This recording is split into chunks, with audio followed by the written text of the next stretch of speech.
So I think the biggest thing that we're saying is you have to shift your business model. You need to, I'm strongly encouraging teams to start doing things that are, foundational. Get back to foundational, get them back into the office, have a lot of fun incorporated into your business regardless. You have to be a very strong leader. Start to do things like get your team to Tony Robbins events, get your team focused on mindset.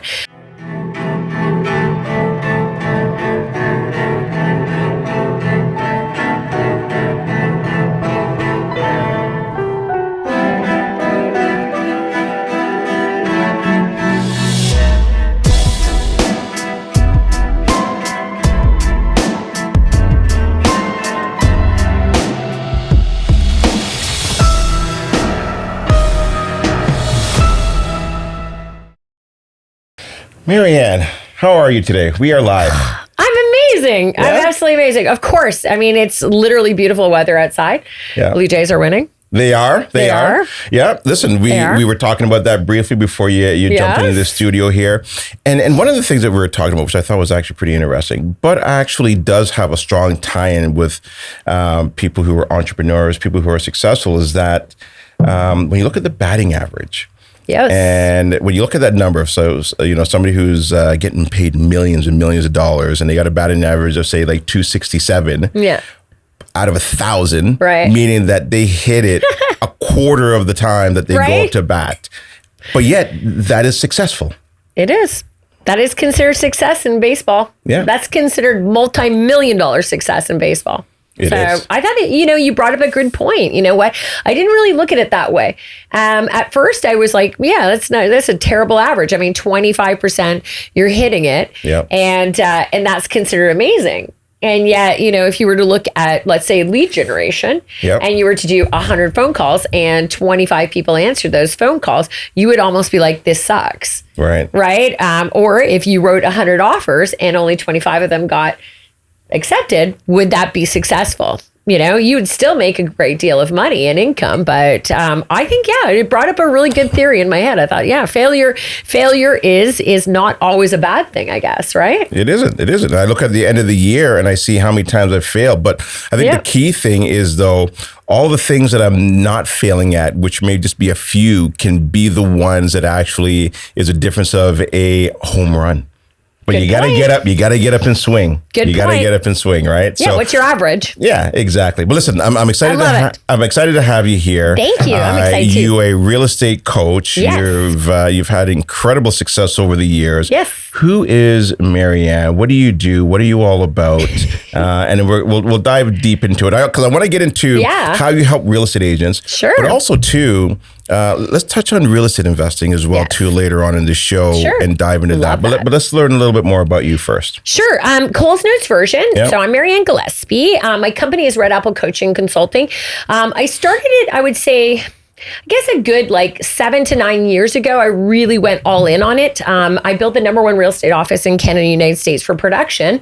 And for me, that was, I was set to take over a larger corporate position. Yep. And then, something happened where the company got sold and I had to make a decision. And I was like, you know what? I think this is time to just go out on my own. I have a really big passion of helping agents and, a great, great gift of coaching. And I thought, you know what? In order, that entrepreneurial lifestyle is just something that I've always loved and admired. And I thought, well, you know what? Here's the moment. I've got to make a decision. And I said, you know what? Let's go all in on it. So I had a long non-compete, non-solicit clause. So I had to really learn how to market myself without anything, no budget, not going public or anything. So I thought this will be a really cool test. And I thought very, very big mountain to climb. So then within the first year, I ended up building a 7-figure coaching company. Wow. Yeah. So first year. In the first year? Yeah. What year was that? That was 9 years ago. Okay. That was 9 years ago, almost to the day. Right. And that was amazing. That was a really great lesson for me, but that was a really good confidence builder. So a very good confidence builder to say, look, you've had all this great success and now you've done it without any marketing budget and whatnot. So I've developed some of the biggest names in real estate over, I think we're at 280 single agents that we've brought to millionaire status in Canada. Okay. That's Canada. We work with the top 1% of teams all across Canada and the United States. We are in Canada and the United United States. I speak all over the world. I've shared the stages with some of the most incredible names in the industry.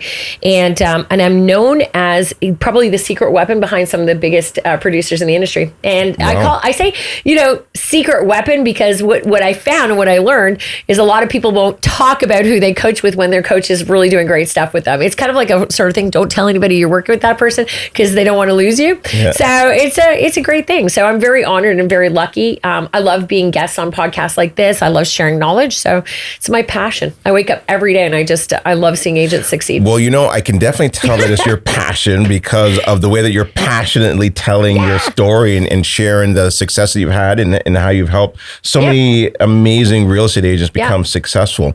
Yeah.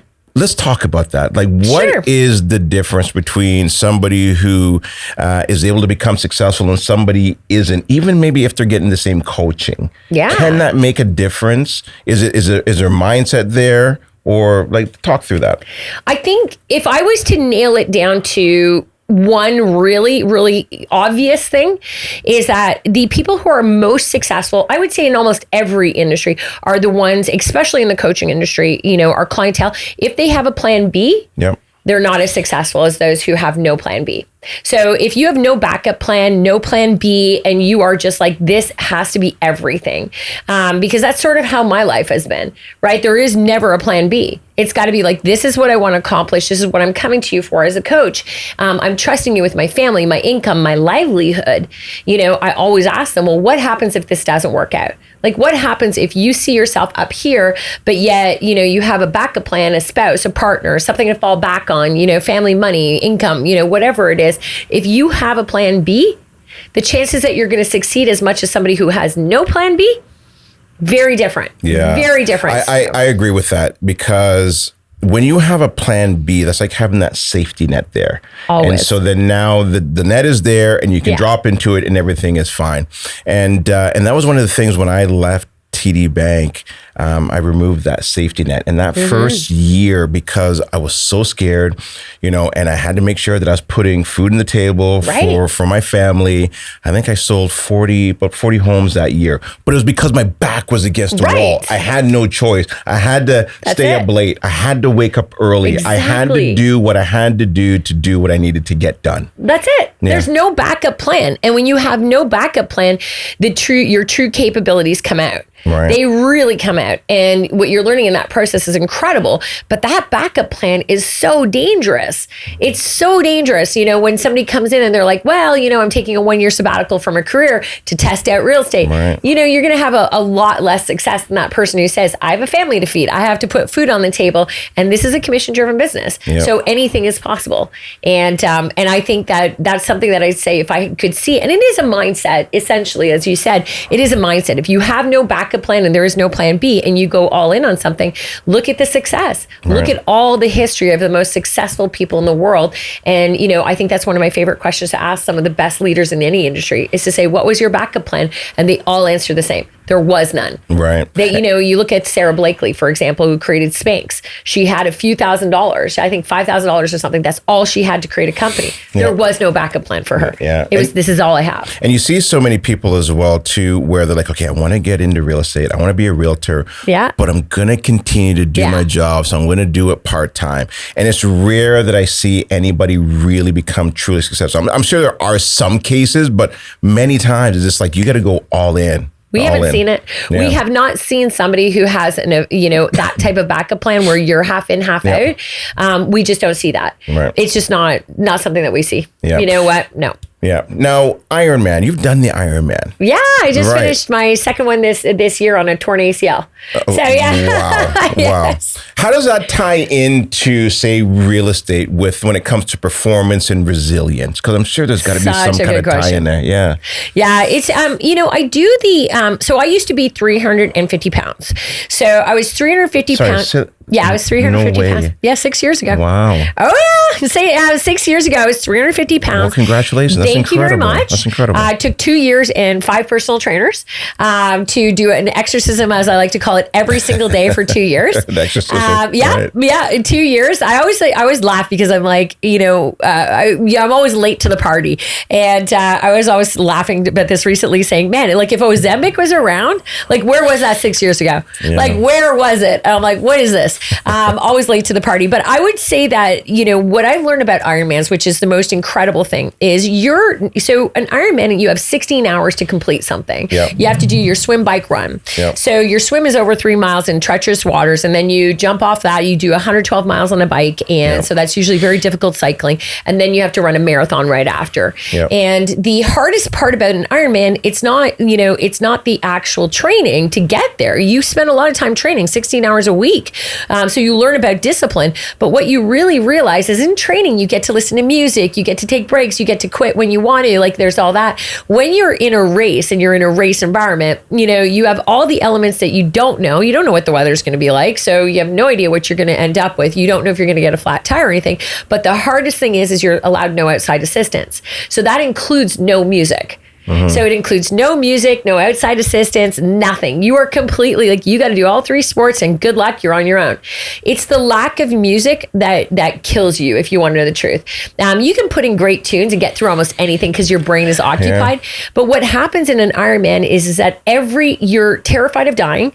You're pushing your body through extremes, 3 sports in 16 hours to finish. You're running under a clock. The elements are all different and anything can go wrong. And you've got to keep up with nutrition and everything else.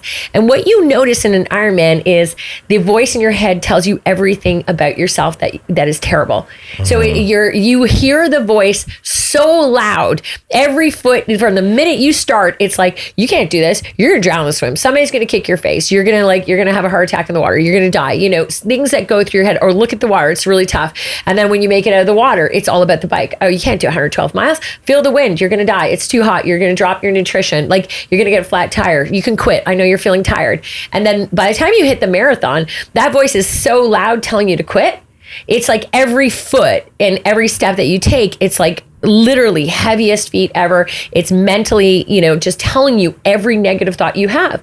And being somebody who used to be 350 pounds, the thing that goes through my head all the time, and I'm now our Ironman World Championship athlete. So I'm one of their athletes, top athletes. And the voice that goes through my head every foot that I take is, you're that 350 pound version of yourself. You can't do this. You're too fat. You're not in shape. You didn't train hard enough. Something's going to go wrong. Oh, look at all the skin that you've got everywhere. Like, things that go through your head is like so terrible. And you're not just doing the race, but you're battling that inner voice. Right. And I think as a coach, the most important thing is that you learn to take that and you have to conquer that voice. For 16 hours, you've got to beat the mental game that's telling you to quit. And by all accounts, nobody would be mad if you quit. It's very, very hard to do, especially when I did it this year on a torn ACL.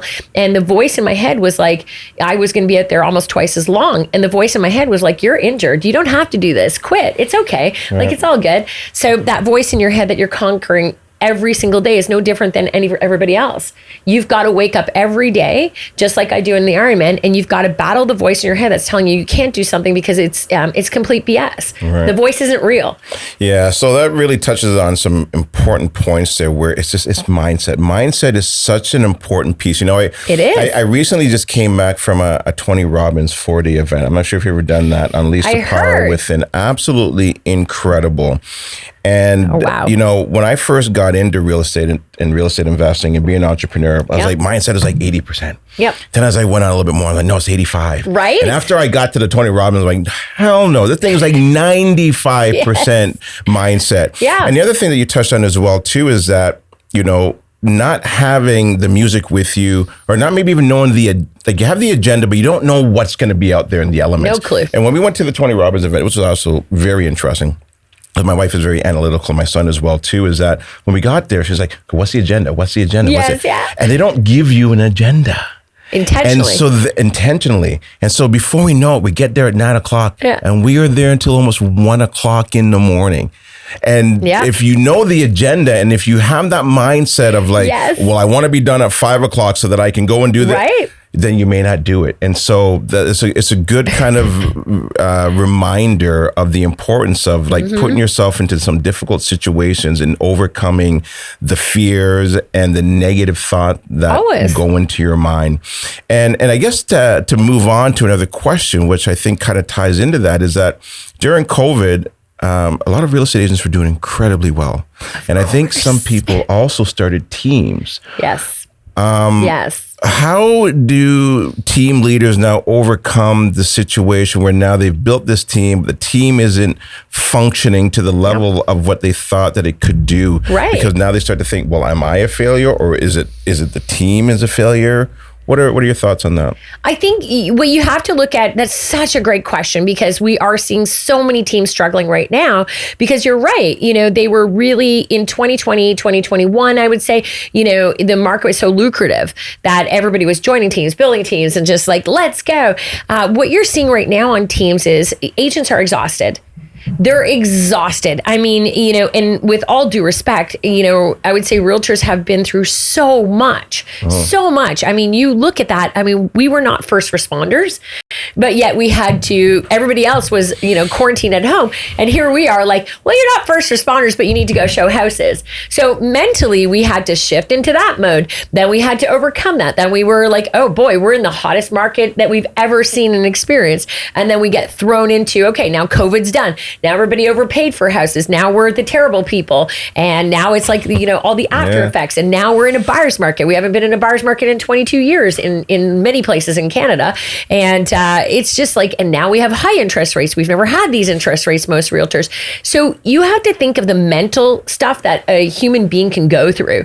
And you can only go through so much change over and over and over again before your brain starts to say, I'm tired. Like, I'm exhausted. And I think team owners have forgotten that, because a lot of these team owners, they're living it through themselves, but they're not understanding that the agents on their teams have been through a lot. It's like a wash cycle, and they've just been up, down, just kind of like if you're looking at the rates in the market, look at the realtor. And if you're a team owner, take a really good look and say, my agents have been through that up and down. The market's been through up and down, so have my agents. And, how does that feel for them? If the consumers are exhausted, your poor agents are exhausted mentally. So I think the biggest thing that we're saying is you have to shift your business model. You need to, I'm strongly encouraging teams to start doing things that are, foundational. Get back to foundational. Get them back into the office. Have a lot of fun incorporated into your business regardless. You have to be a very strong leader. Start to do things like get your team to Tony Robbins events. Get your team focused on mindset coaches on teams, where you're just actually learning techniques on how to take a little bit of time off, but not too much time off, how to become an entrepreneur and a business owner in this market, how to adjust. So we're really saying go back to have a core foundation of training, have a foundation of fun, but really take a look at your team and go, you know what? They've been through this, and it's tough. Yeah. So mindset's incredibly important, but let's touch on some skill sets. Yes. What are some things that these team leaders should be doing, or even agents should be doing when you talk about saying getting back to fundamentals? What do you mean by that? Is it phone calls? Is it online leads? Is it working their database? Can you dig into that? I really feel that this is we're pivoting back to a relationship-based business. So I would say the easiest thing to do is to, first of all, scripting is the number one skill. Right. It is the most incredibly underutilized skill that I'm seeing in the market right now. If you have somebody, it doesn't matter who you are, but if you're in sales, think of hostage negotiators. Okay. So I work with a lot of people who coach me on hostage negotiation techniques. And one of the things is they're highly scripted. It's, it's life and death. So in real estate, it's the same thing. In any sales career, scripting is paramount. And we've seemed to have gotten away from it. You're seeing a lot of agents go ChatGPT scripting, or they're doing very low level scripting. You need to become a script master. And if you can become a script master, that is this skill that I would say solves almost 90% of the issues that we're seeing in real estate right now. Scripting on listings, scripting on price adjustments, scripting on, almost every area you can imagine, and then really learning data. Okay, so before we get to data, let's just touch on scripting a little bit more, because I think a lot of people say, yeah, but I don't want to sound scripted. And so, you know what? Yeah. That was the hardest part for me in the beginning as well, too. Is like, yeah, but I don't want to sound scripted. I don't want to sound robotic. Yeah. But, you know, my coach said, but when you watch a movie, you know they're scripted.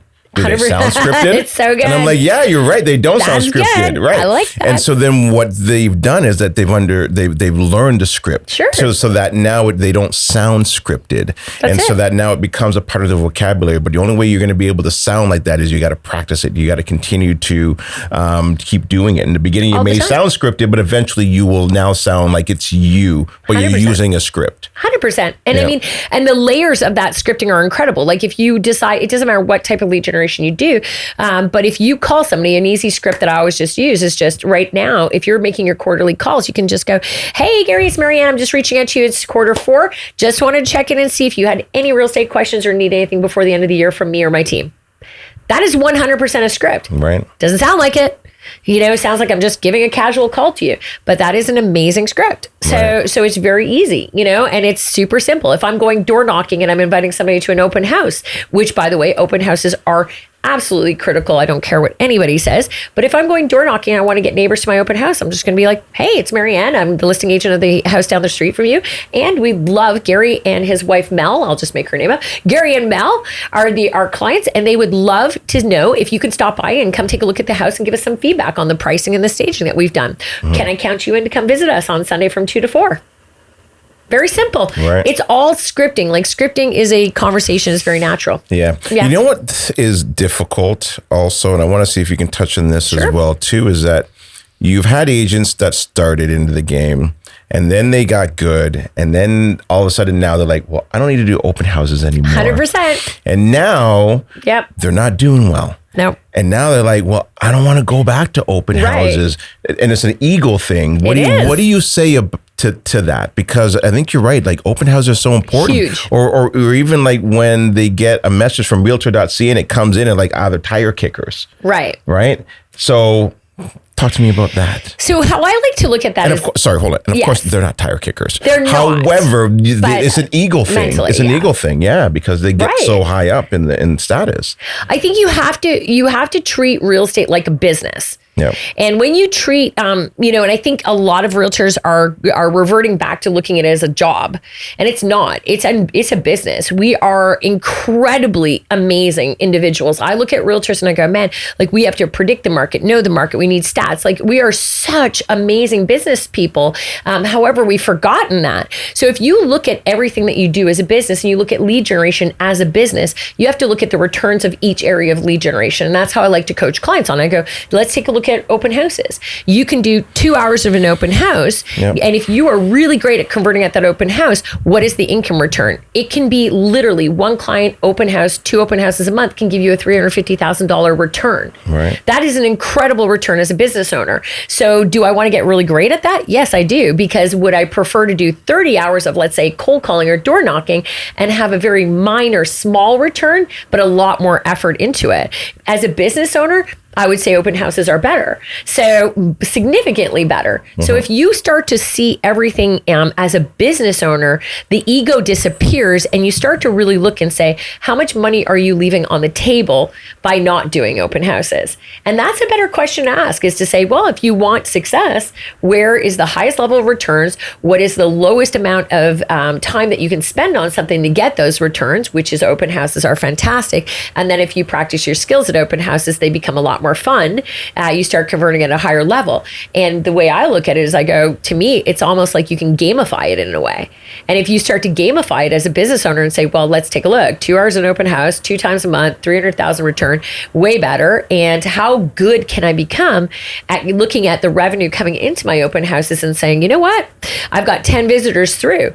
Last week I had 10 visitors and only had 3 people that I could convert to an appointment. What if I got 5 this week? So I think have some fun with it too, but always remember, lead generation is an aspect of a business. And are you looking at it as a business or are you looking at it as a job? And if you're looking as a job, then you don't want to scrub the floors in your job. Sure, no problem. But if you're a business owner and you were going to get paid $100,000 to $200,000 to scrub those floors, would you do it? Right. And what better place to be sitting than an open house where buyers are coming to look at a house that they may potentially buy. It's so incredible that you wouldn't want to sit in an open house. That's number one.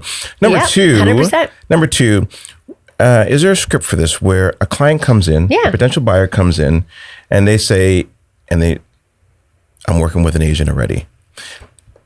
Are they not? Sometimes it's just a defense mechanism. Is there a script for that? Is there something that an agent can use to maybe potentially really find out if they are or they're not? Absolutely. So I love that you asked that question because 90% of the objections we get about open houses are that.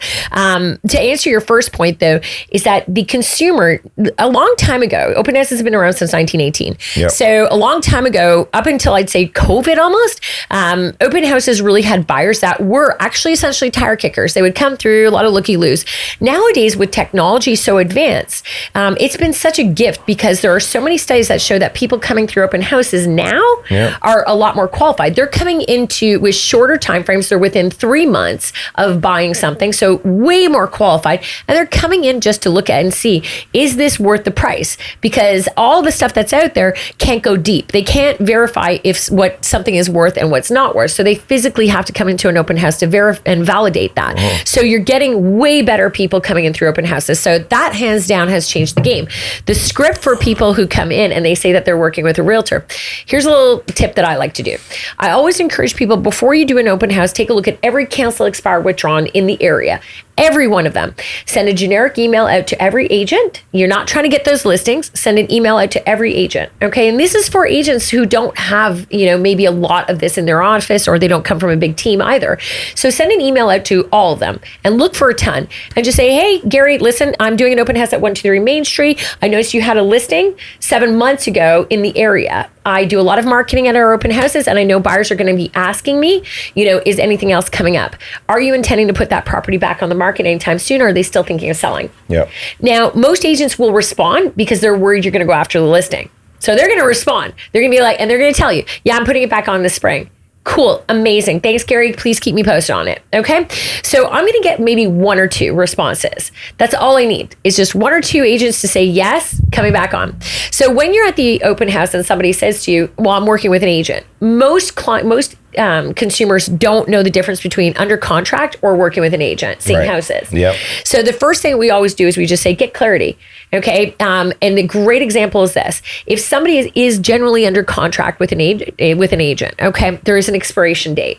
So if I have a leased vehicle, let's say a BMW, and I roll in, I got 3 months left, and I roll into a Mercedes dealership, and I walk into Mercedes dealership, the first thing they're going to say about the BMW is, do you own or lease? I'm going to say, well, I'm on a lease. What's the next question they ask? I don't know. How long? How long? Yeah, that's true. How long, right? Yep. How much longer you got on the lease? Yep. Right? So that's like, they don't kick me out of the dealership and say, hey, you're under a lease with BMW. We're not going to talk to you. Right. Get out. Right. Okay. They say, how long? And when I say 3 months, they know that is their time period. They can then sell me something, okay, after the 3 month period. So I always encourage agents. I say, look, there is an end to their contract. You can't go after an agent while they're under contract, but you absolutely need to put in your CRM when that contract expires. Right. So if somebody generally is working with an agent, we always just say, are you under contract or are you just looking at houses? We get clarity first. If the person says, yeah, I'm working with an agent under contract, wonderful. We have listings coming up in this area. Okay, and we have 2 specifically that are going to be coming up. Most likely, it looks like the spring. They're amazing. We already have pictures. We've already spoken to the agent who is actually going to list these properties. Yep. When your contract expires, I would love the opportunity to interview for the position because we definitely look for off-market properties. Would you mind if I followed up with you when that contract expires? And if you're interviewing agents, I'd love to be considered. Right. That's what we do. Yeah. And I think it's just a matter of just asking questions. Sometimes people they stop asking questions and they're like, oh, okay, we work with an agent, and then they're done. But if you really have some more follow-up questions and you're just probing, you don't have to be pushy, but you just want to probe to find out exactly, are they under contract? Are they not under the contract? Would they be, how long are they under contract for? There's so many things that you can do. And so many great points there. Well, Gary, question for you. Skill, right? So skill versus pushy.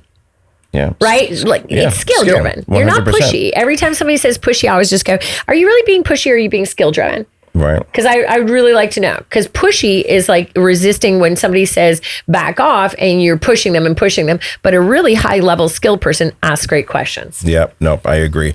Listen, so far we've been having such a great conversation. I want to dive into the data aspect of it. I think you were touching that as well too. And I think it's just in regards to understanding the market. Are we in a seller's market? Are we in a buyer's market? Are we in a balanced market? And I think when you're sitting down and you're talking to a seller or a buyer, you need to understand the climate of the environment that you're working in. Now, before we get into that, I do want to take a quick break. I want to continue this conversation and we're going to dive into that. We're going to dive into more questions in regards to how you can help real estate agents, team leads. And also I want to touch on real estate investing as well too, and what's happening in that space and the mistakes that a lot of people made. And so we'll be back and we'll have a conversation about that as well too. Let's get more coffee. Yes, we'll do that as well. All right. Awesome. All right. So we'll see you guys next week.